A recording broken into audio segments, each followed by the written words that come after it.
Standing on the Square Documentary Part 1. What does it mean to stand on the square? We will explore this topic with supreme mathematical precision.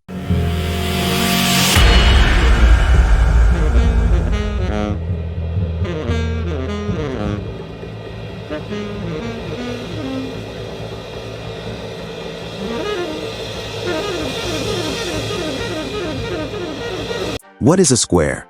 According to the Honorable Elijah Muhammad, in a document written in 1935, we get the following information on a square.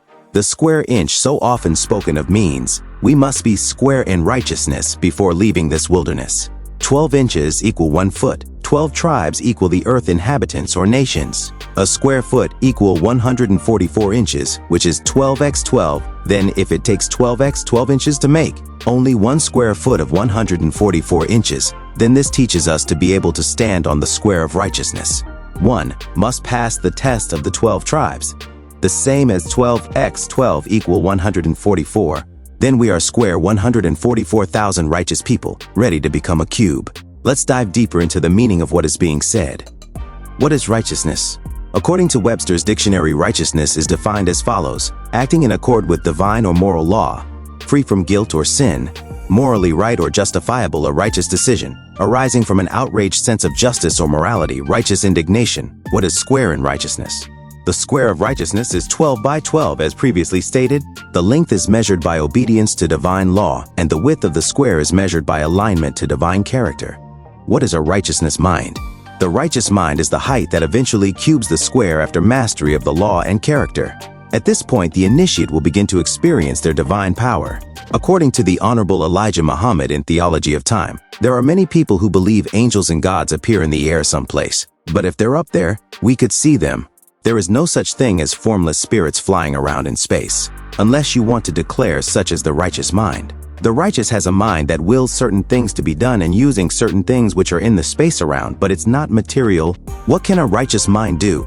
According to the Honorable Elijah Muhammad in Theology of Time, we are going after the technology taught to the world by our enemy, the devil, and bringing to you reality. Without reality, we can't change a world wherein God and all of his prophets are believed to be of immaterial things instead of material things. You cannot do that. We've got to do away with such teaching and beliefs and get the people off the heavens and the earth and into looking forward to reality, not spooky ideas. The devil has poisoned the people's mind into believing in spooks, spirits, and hearing voices. We can hear each other's voice if we are good enough. We can tune up on each other and talk with each other if we are good enough. But if you are not good enough, you may hear a voice, but you can't answer it. You can't converse with the voice. There are many men on our earth today who are real righteous.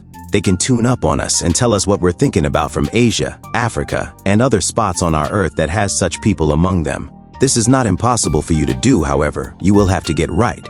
What is the significance of the number 12? The remainder of Part 1 of Standing on the Square will deal with the number 12. Let's start with an analysis of the 12-point program given to us by the Honorable Elijah Muhammad and make a few connections to its divinity. The first demand is that of freedom. Freedom corresponds with the law of life preservation. Without life preservation, freedom is meaningless. Freedom allows preservation of self. The second demand is that of justice. Justice corresponds with the law of reproductive drive. Justice preserves future generations by fair treatment. The third demand is that of equality. Equality corresponds to law of truth. Equality reveals the oneness of human worth. The fourth demand is that of separation. Separation corresponds to the law of wisdom. Wisdom discerns the need to separate from oppression. The fifth demand is that of own land. A land of our own corresponds to the law of justice. Justice demands control over resources and land. The sixth demand is that of education. Education corresponds to the law of mercy. Mercy fuels the duty to teach and uplift. The seventh demand is that of economic independence.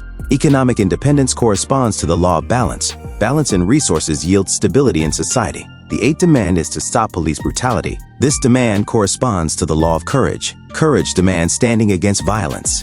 The ninth demand is the release of political prisoners. This corresponds to the law of patience. Patience in enduring injustice until freedom comes. The 10th demand is for a fair trial. This corresponds to the law of faith. Faith in divine justice demands fair earthly trials. The 11th demand is the end of exploitation. This corresponds to the law of discipline. Discipline protects against economic and moral exploitation. The 12th demand is for international recognition. This corresponds to the law of unity. Unity gains respect and recognition among the nations. What is the test of the 12 tribes? The test of the 12 tribes is our initiation out of the wilderness into the land of our own. Our initiation is considered the resurrection of the mentally dead, back to a righteous life that is aligned to our original nature.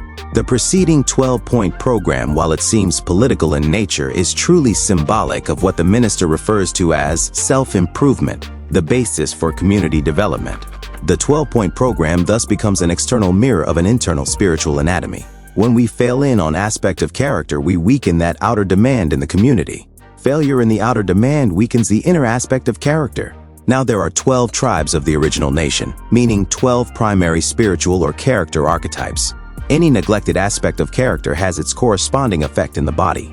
Let's take a look at the 12 main character archetypes. The first of the character archetypes is that of love. Love corresponds to the heart and circulatory system. Love pumps life force, keeps spiritual warmth flowing.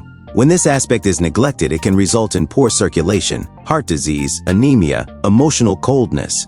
Love can be represented by the lion, noble self-respect, and the rose, beauty with boundaries. The second character archetype is that of truth. Truth corresponds to the lungs, throat, thyroid. Truth functions as the breath of honesty and voice of righteousness. When this virtue is neglected, it can result in asthma, chronic cough, thyroid disorders, weak immune defense.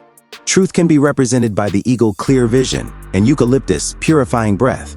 The third, justice. Justice corresponds to liver and hormonal balance. Justice function to filter impurities and balance the emotional bile. When neglected, the result can be toxicity, liver disease, gallstones, hormonal imbalance. Justice can be represented by the panther, swift judgment, and aloe, healing purifier. The fourth character archetype is that of peace. Peace corresponds to the nervous system, brain, spinal cord, nerves. Peace functions to calm storms and transmit messages clearly. When neglected, the result can be anxiety disorders, tremors, insomnia, migraines. Peace can be represented by the dove, tranquility, and the lotus, serene bloom. The fifth character archetype is faith. Faith corresponds to the endocrine system, pineal, pituitary, adrenals. Faith synchronizes rhythms with divine will. Neglect can result in sleep disorders, hormonal chaos, chronic fatigue. Faith may be represented as the falcon, high vision, and olive tree, anointing oil of trust. The sixth character archetype is humility. Humility corresponds to kidneys and bladder. Humility filters pride toxins, balances inner waters. Some results of neglecting this characteristic can be kidney stones, water retention, and hypertension. Humility can be represented by the deer, gentle grace, and the willow tree, flexibility. The seventh character archetype is discipline. Discipline corresponds to the musculoskeletal system. Discipline holds posture, endures trials. Lack of discipline can result in weak bones, poor posture, chronic back pain. Discipline can be represented by the horse, steadfast service, and the oak tree, strength. The eighth character archetype is patience. Patience corresponds to the digestive system, stomach, intestines. Patience controls the processes, experiences at proper pace. Lack of patience results in ulcers, indigestion, IBS, nutrient absorption issues. Patience can be represented by the tortoise, slow endurance, and banana plant, steady yield. The ninth character archetype is compassion. Compassion corresponds to the immune system and lymphatic flow. Compassion protects life through empathy and care. Lack of compassion can result in autoimmune disorders, lymph blockages, frequent illness. Compassion can be represented by elephant, care of the herd, and aloe vera, soothing healer. The 10th character archetype is wisdom. Wisdom corresponds to the brain and higher nervous processing. Wisdom directs action with understanding. Lack of wisdom can result in memory loss, confusion, neurodegeneration. Wisdom can be represented by the owl, night vision, and ginkgo tree, memory. The 11th character archetype is orderliness. Orderliness corresponds to cellular structure and DNA repair. Orderliness maintains order in cell replication and bodily harmony. Lack of order can cause cancer risk, chronic inflammation, genetic mutations. Orderliness can be represented by the bee, structured society, and corn, ordered growth. The 12th character archetype is temperance. Temperance corresponds to the liver and pancreas, blood sugar regulation. Temperance functions to moderate intake and maintains balance between extremes. A lack of temperance can result in diabetes, obesity, metabolic syndrome. Temperance can be represented by the ant, steady worker, and grapevine, controlled sweetness. That is a summary of the basics of the number 12, as it relates to self, character, and social interaction. The number 12 represents character, mind, and heart expansion, and is the basis for community development and social interaction. The abstract form of all social relations is a sphere. The sphere is the most efficient form for expansion, in that it expands equally in all directions at once. No other form has this type of quality. For this same reason, all planets and stars are spherical in shape. The expansion of the mind is also spherical in its abstract shape. So too is the abstract shape of all nations and tribes, as well as friendships in every form of human relationship, including divine unity, because all of them have expansion as their primary purpose. So it can be said that God designed the tribes of the Black nation in the form of perfect spheres so that they can interact and expand in the most efficient way possible. God is the greatest mathematician, not in the sense of one who studies mathematics, but one who is the source of all mathematical ideas. What God creates is perfect in every way, including mathematically, and becomes the source of all mathematical ideas and principles. The tribes of the Black nation are thus spherical in their social abstract shape. Now, there's a limit to the number of social spheres that allows optimum efficiency of interaction, and that limit is 12. It can be demonstrated mathematically in the following way. Take small spherical objects like ping pong balls, for example, and put them together such that you have a number of them on the outside surrounding one in the center. Make sure there is no gap for another ball to fit, and see how many balls you can have surrounding the central one, all touching it. That number is 12, no more and no less. This is a mathematical law of maximum efficient interaction.